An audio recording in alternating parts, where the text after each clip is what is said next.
Hello, in this video I'm gonna show you how to add funds to your Nintendo account on Nintendo Switch 2.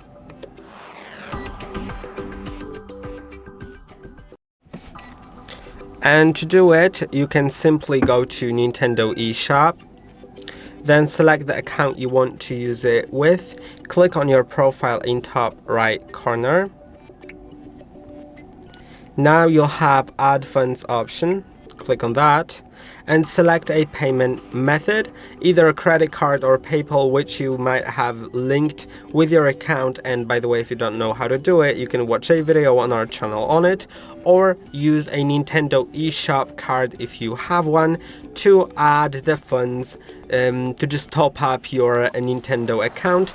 That can be later on used for different things like buying games, but also for automatic renewals of a Nintendo Switch Online and for pre-orders. And I hope that this video was helpful. Don't forget to like and subscribe, and see you in the next one.